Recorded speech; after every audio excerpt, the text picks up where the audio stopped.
Hi friends, എല്ലാവർക്കും Diaz taste ബഡ്സിൻ്റെ പുതിയൊരു എപ്പിസോഡിലേക്ക് സ്വാഗതം. ഇന്ന് നമ്മൾ മാംഗോ കൊണ്ട് എളുപ്പത്തിൽ ഉണ്ടാക്കാൻ പറ്റുന്ന ഒരു പായസത്തിൻ്റെ റെസിപ്പിയുമായിട്ടാണ് വന്നിട്ടുള്ളത്. അപ്പോൾ നമുക്ക് ഈ പായസം എങ്ങനെയാണ് ഉണ്ടാക്കുന്നതെന്ന് നോക്കാം. ആദ്യം നമുക്ക് സേമിയ ഒന്ന് നെയ്യിൽ വറുത്തെടുക്കുകയാണ് ചെയ്യേണ്ടത്. അപ്പോൾ അതിനായിട്ട് ഞാനൊരു പാത്രത്തിലേക്ക് 1 ടീസ്പൂൺ നെയ്യ് ഒഴിച്ച് കൊടുത്തിട്ടുണ്ട്.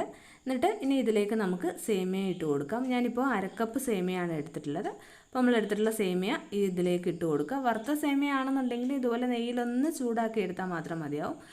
വറുക്കാത്ത സേമിയാണ് ഞാനിപ്പോൾ എടുത്തിട്ടുള്ളത്. അപ്പോൾ ഇതിൻ്റെ കളറൊന്ന് ചേഞ്ചായി വരുന്നത് വരെ നമ്മൾ ഇളക്കി വറുത്തെടുക്കണം.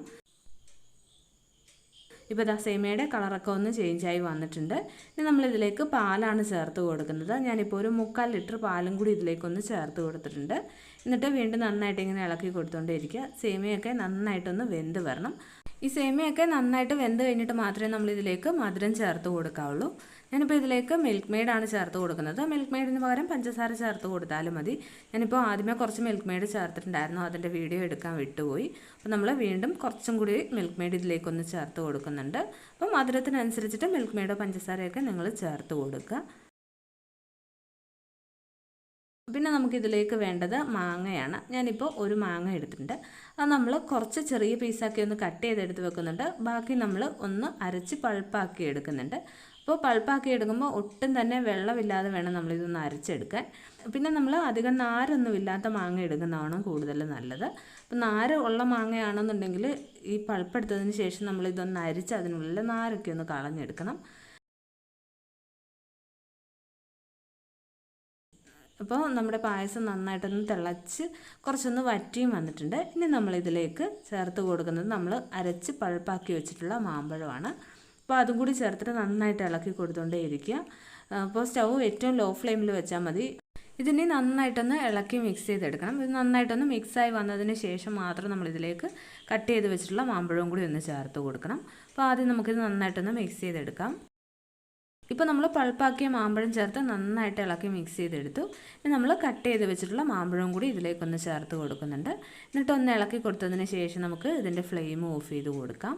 ഇപ്പോൾ പായസം നന്നായിട്ട് കുറുകി വന്നിട്ടുണ്ട്. ഇനി നമ്മൾ ഇതിൻ്റെ ഫ്ലെയിം ഓഫ് ചെയ്ത് കൊടുക്കാം. ഈ ഒരു മാമ്പഴമൊക്കെ ചേർത്ത് കഴിഞ്ഞിട്ട് നമ്മൾ ഇതൊന്ന് തിളപ്പിക്കാൻ പാടില്ല. കാരണം ഇത് പശുമ്പാലായതുകൊണ്ട് തന്നെ പിരിഞ്ഞു പോവും. അതുകൊണ്ട് തന്നെ ഇതൊട്ടും തിളയ്ക്കാൻ പാടില്ല. മാമ്പഴം ചേർത്ത് നന്നായിട്ട് മിക്സ് ചെയ്തെടുത്ത് കഴിഞ്ഞിട്ട് നമ്മൾ അപ്പം തന്നെ ഇതിൻ്റെ ഫ്ലെയിം ഓഫ് ചെയ്ത് കൊടുക്കണം. നമ്മുടെ ഈ ഒരു പായസത്തിൽ ഒരല്പം കൂടി മധുരം വേണം. അതുകൊണ്ട് ഞാൻ ഒരു 2 ടേബിൾ സ്പൂൺ പഞ്ചസാരയും കൂടി ഒന്ന് ചേർത്ത് കൊടുക്കുന്നുണ്ട്.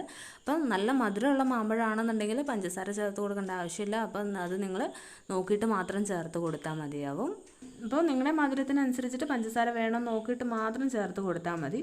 പഞ്ചസാര അല്ലാന്നുണ്ടെങ്കിൽ മിൽക്ക് മെയ്ഡ് ചേർത്ത് കൊടുക്കാം. ഞാനിപ്പോൾ നല്ല മധുരമുള്ള മാമ്പഴമാണെന്നുണ്ടെങ്കിൽ പഞ്ചസാരയും മിൽക്ക് മെയ്ഡും ഒന്നും ചേർത്ത് കൊടുക്കേണ്ട ആവശ്യമില്ല. അപ്പോൾ ഇനി നമ്മളിതിലേക്ക് കുറച്ച് റേസിൻസും ബദാമും കൂടി ഒന്ന് ഫ്രൈ ചെയ്തും കൂടി ഇട്ട് കൊടുക്കുന്നുണ്ട്. കാഷ്യൂനട്ട് ഉണ്ടെങ്കിൽ കാഷ്യൂനട്ടും കൂടി ഒന്ന് ചേർത്ത് കൊടുക്കാം. അപ്പോൾ ഇത്രയേ ഉള്ളൂ, നമ്മുടെ മാമ്പഴ പായസം ഇവിടെ റെഡിയായി വന്നിട്ടുണ്ട്. വളരെ കുറച്ച് ഇൻഗ്രീഡിയൻസ് കൊണ്ട് എളുപ്പത്തിൽ നമുക്ക് തയ്യാറാക്കി എടുക്കാവുന്ന ഒരു പായസമാണ്.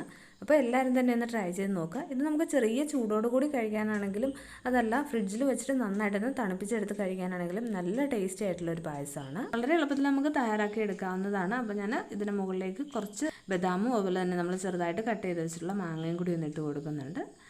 അപ്പോൾ എല്ലാവരും തന്നെ ഒന്ന് ട്രൈ ചെയ്ത് നോക്കുക. മാങ്ങയുടെ സീസണൊക്കെ ആയതുകൊണ്ട് എല്ലാവർക്കും തന്നെ ഇഷ്ടം പോലെ മാങ്ങ കിട്ടും. അപ്പോൾ നല്ല ടേസ്റ്റി ആയിട്ടുള്ളൊരു മാമ്പഴ പായസമാണ്. അപ്പോൾ ട്രൈ ചെയ്ത് നോക്കിയിട്ട് ഫീഡ്ബാക്കൊക്കെ കമൻറ്റ് ബോക്സിൽ എഴുതുക.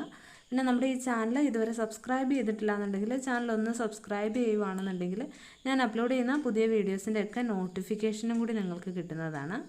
അപ്പോൾ ഇനി നമുക്ക് വീണ്ടും മറ്റൊരു നല്ല വീഡിയോയുമായിട്ട് കാണാം. താങ്ക്